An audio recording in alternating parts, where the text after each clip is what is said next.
All right, you know where we're Stephen A. wants revenge from yesterday after I blanked him. Shut out. So he wants to just dive right into it? I haven't lost a second to you yet, let alone a round, but we won't get started with that. Let's move on. I like that. Doesn't know it. All right, we're going to start with Monday Night Football. Jay Cutler and the Bears lost their home opener to a rookie quarterback in Carson Wentz at Soldier Field, 29-14, leaving the Bears winless and the Eagles undefeated. Cutler went 12 for 17 with 157 yards and an interception. He also lost a fumble and was sacked 3 times. On the fumble, he injured his right hand. The Bears training staff looked at Cutler's hand, but he stayed in initially but left after the interception. Here's Ryan Clark on the Cutler situation. When you take yourself out of a game, when it's going bad, you know what that's called, Greenie? Quitting? It's called a loser limp, right? You ever see a guy get beat deep and all of a sudden his hamstrings tight or he gets on the sideline and he's stretching? That's the loser limp. That's because I'm not playing well. This isn't going the way I want it to go. There is something a little bit wrong with me, so let's blame it on that. Let's give the people something else to talk about. And not only do I take myself out and give the people something else to talk about, I talk about it. I come tell you, guys, I couldn't play. The reason I'm messing up is because my thumb is hurt. Your thumb is hurt? A thumb? You are a football player. And if you, whether you're hurting your team or not, if you give your team the best opportunity to win, which they think he does, which is why he's the starting quarterback, you don't pull yourself.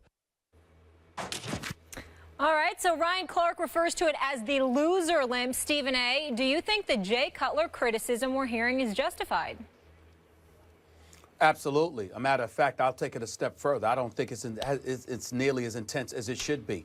I'm going to repeat what I said when everybody accused me months ago of engaging in hyperbole. I'm going to call them all fools. I'm going to tell them all to wake up. I'm going to encourage the city of Chicago to ban this man from the city of Chicago. This dude is the worst quarterback in the NFL. He is an absolute joke. He always has been, he is, and he will remain that way until somebody gets inside of his head, because people on constant occasions keep deferring to his talent, his arm strength, his ability to make throws, his athleticism. Of course, Jay Cutler is talented in that regard, but that's exactly why I call him the worst quarterback in the NFL, because with those attributes at his disposal, he is still weak mentally. He is still somebody that is leaderless. He is somebody that brings absolutely positively nothing to the table. And I do mean absolutely nothing to the table that galvanizes the troops around him and get them to maximize their abilities. You have to remember, Max Kellerman, I'm not just some dude sitting up in here talking to folks in America because I'm sitting in a studio, whether it's in Philly, New York, Bristol, LA, or wherever the case may be. I'm in those locker rooms. I go to games. I talk to athletes.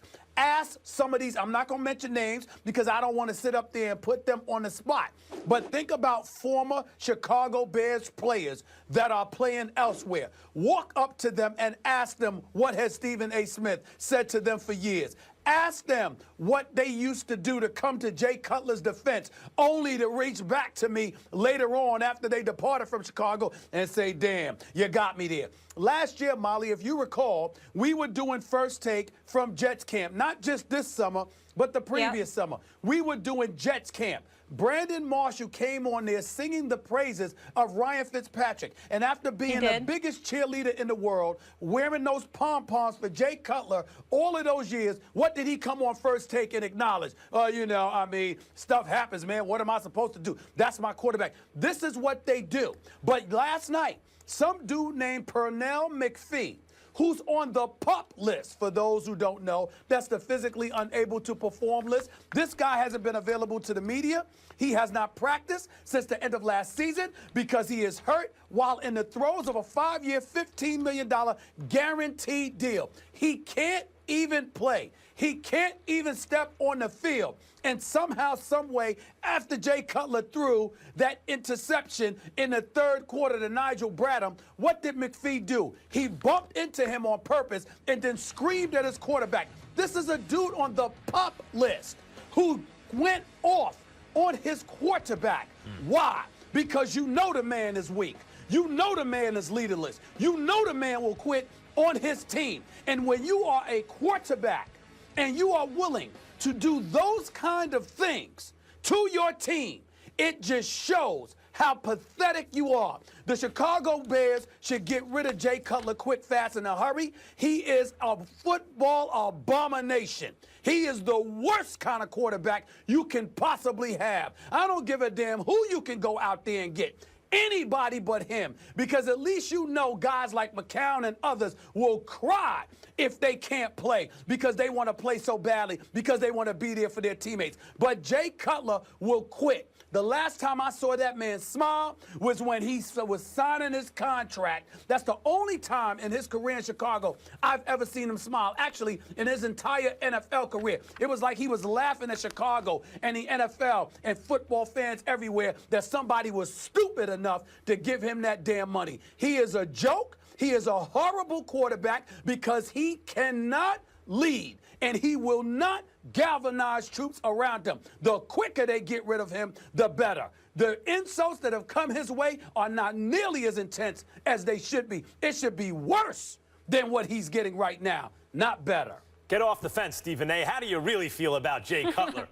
Look. Well, take notes. Take notes, my brother. Look, you should do that too. Let's go. He's on the MUP list, mentally unable to perform. Don't be so down on him. But all the reasons you just gave is why he's not better. But don't pretend it makes him the worst. Look, do I want Jay Cutler as the quarterback for my team? No, for the reasons you gave. They bring him down from being a big-armed, talented quarterback who's been – he quit in the NFC Championship game, that's true.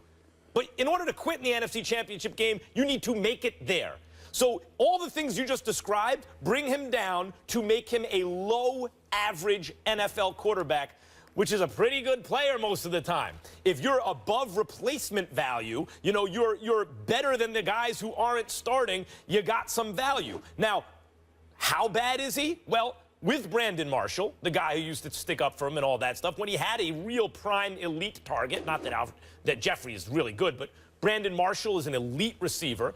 He was 18th out of 34 guys who qualified in that 2-year span in QBR. That's average, maybe a tick under average. So we can't sit here and by the way, since he's been in Chicago, he's in his 7th season, or 7+ seasons now, 2 games into his 8th season. He's 14th in wins over that time. Now, is that a bad player? No, you can't say he's the worst player. He's unfairly maligned, or not unfairly maligned out of proportion to the crimes he commits in that respect. Oh, Lord. Yes, he is. That's all you got? Yes. That's all you got? Yes. He's maligned out of proportion? What does that mean? You said he's the worst quarterback in football. You can't mean that. I can mean that because I think that it's not just your talent that comes to the play when you're talking about playing the quarterback position. It's about how you galvanize troops. So how did he get to the NFC Championship game in the first place in order to quit in that game? Because he can't play? Hold it, wait a minute. I did not say it was always that way. I said he's that way now. You're saying you're engaging in revisionist history. I know he has the talent. I know he can make the throws. I know he's got arm strength. I even know that the offensive line for the Chicago Bears have been suspect for years. What I'm saying is that he has regressed considerably throughout the years to the point where you can make a legitimate argument that he is simply in this game for the money. He's got no heart for it, which is why you heard what Ryan Clark said. He's got no heart for it, which is why a guy on a pup list attacked him. And those moments where I agree he seems to have quit on the team, I agree. I mean, listen, there are very talented fighters who I've seen quit. Does that make them the worst fighters in professional boxing? No. It just means they're not as good as they otherwise might be. Jay Cutler has what I saw, let me tell you what I saw last night. A bad offensive line, a bad secondary. Brandon Marshall ain't there anymore. Matt Forte ain't there anymore. And yet, he was this way when they were around. And yet, or Martellus Bennett. Right. He doesn't have a lot of weapons Stephen A. And yet, it wasn't really a blowout until the second half. I mean, like, they were hanging around in that game. So is that all on Jay Cutler? That makes him the worst quarterback in football? No, the numbers don't say it. The perception of Cutler is that he's a worse quarterback than he actually is. He went from being overrated based on potential to underrated based on this idea that he has no heart. I got you, and I appreciate how you dance, my brother. I really do. But here's the deal. Like a butterfly. Let me ask you a question. And I'm going to ask Molly, because, Molly Wood likes to try and get involved from time to time. Let me ask y'all this question. When did Brandon Marshall leave? A couple years ago. Say that again? When did Brandon Marshall leave?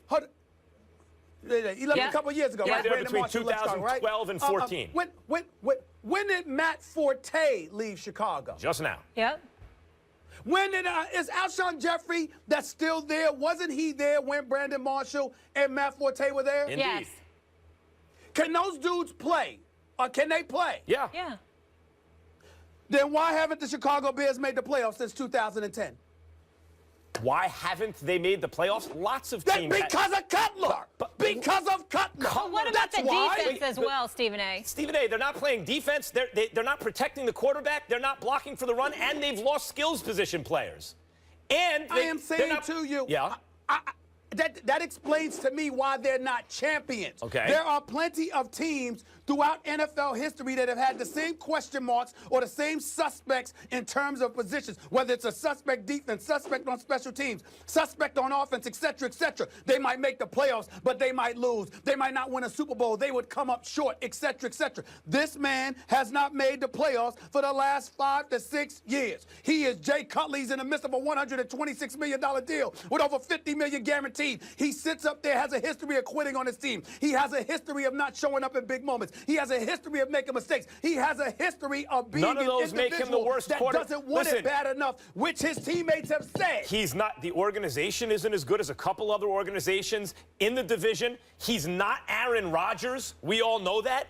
That doesn't make him the worst quarterback in the game. I don't. When I you say can't the worst support that with the evidence. I can support it with the evidence because I'm seeing an individual that has a detrimental effect on the dudes around him. They don't want to play with him. They don't want to play for him. They don't believe in him, and he's the quarterback. If you're a running back or a wide receiver or somebody like that, it's different. But your quarterback can't be that dude. And so he becomes a convenient. That is uninspiring. Listen, that part is true, but that he then becomes a convenient repository for everyone's complaints about Chicago, about the Bears, about the fact that you're blaming him, even though you acknowledged all the deficiencies that Molly brought up and that I brought up. You then acknowledge them, but then blame Cutler for them for some reason. I am struck, Max, I will openly confess to you, when you use the word repository in a sports parlance, I don't understand what that means. I am lost. I have a question. So are you saying that he's the worst leader in the league, not the worst quarterback then? But listen. So it's not based on skill set. Hold on. How many times? Listen, I'm sorry, Molly. Do I have a problem with the English language? I mean, I thought I've said that on 1,000 occasions over the course of this show. I have said repeatedly, he's the worst quarterback because you have to be a leader, and he is not a leader. So the question that you just asked me, I believe I have answered 100 times over the last 2 years Cousins a leader? about Jay Cutler, because I was done with him for 2 years. Excuse me? Is Kirk Cousins a leader? I think that's highly doubtful, but he's got a division crown because they're the reigning NFC East champions. Okay. We shall see what he's made of. Plus, he was a backup that was elevated to that position because of the disappointment of RG3. But the point is, I can point out various starting quarterbacks throughout the league where you can question their leadership, some who haven't made the playoffs, etc. But Cutler actually has a resume of some degree of success. Don't want him as the quarterback of my team. Saw him quit in the NFC Championship game. Understand the point that Ryan Clark makes about the loser limp. I mean, listen, There were plenty of people who thought that about Michael Johnson when he raced Donovan Bailey. Remember, he came up. I get the loser lip. You think you're going to lose and you come up lame. I understand that, and it makes sense in Cutler's case. But that doesn't erase the work that he's done. He has been a competent NFL quarterback for like a decade about. You're pretending that it didn't happen. Tell you, you know what? Evidently, I need to be clearer for you folks, so let me try. He is the last quarterback that I would want on my team because the guys that are playing would not want to play for him. He's not a leader.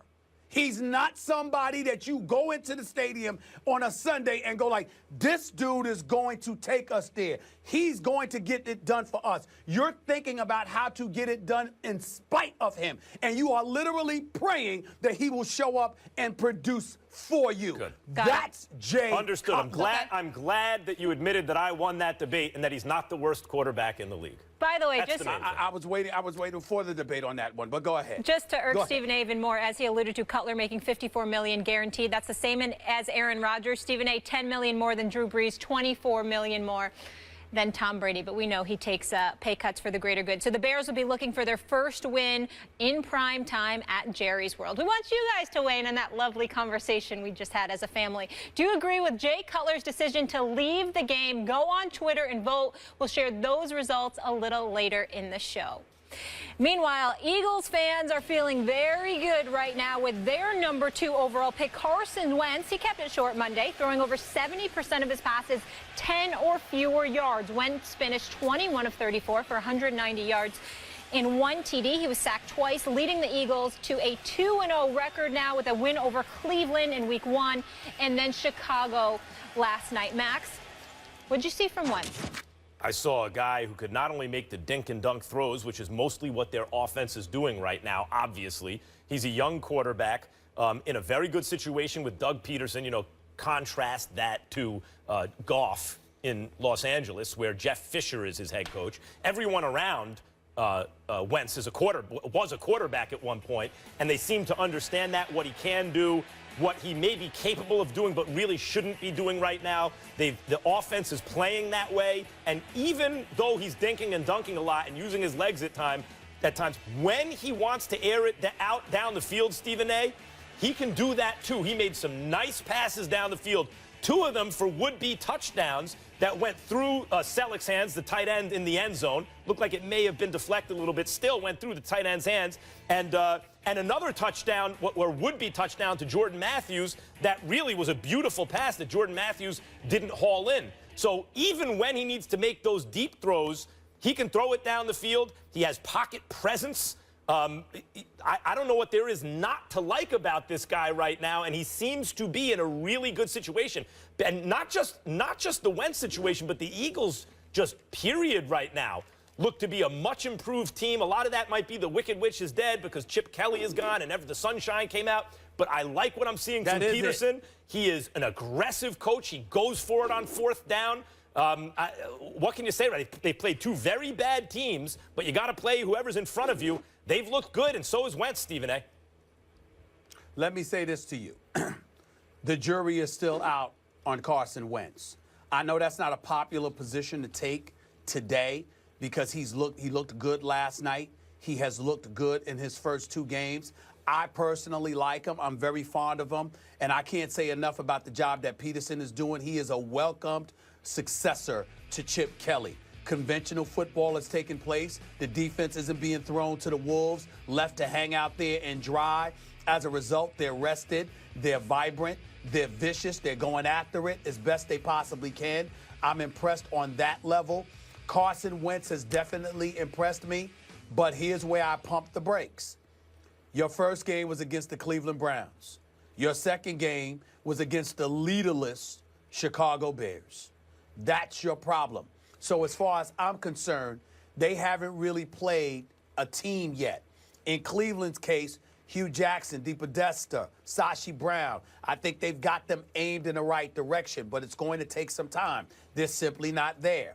In the case of Chicago, I just went off about Jay Cutler. I told y'all last night the Eagles were going to win, and I said simply because of Jay Cutler, because I think he's that much of a joke. I literally believe that he's somebody that should give some of his money back.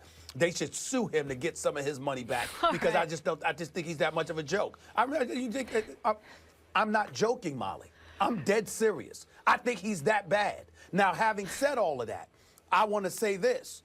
You got Pittsburgh next week. You got Pittsburgh, okay? After Pittsburgh, you got the bye.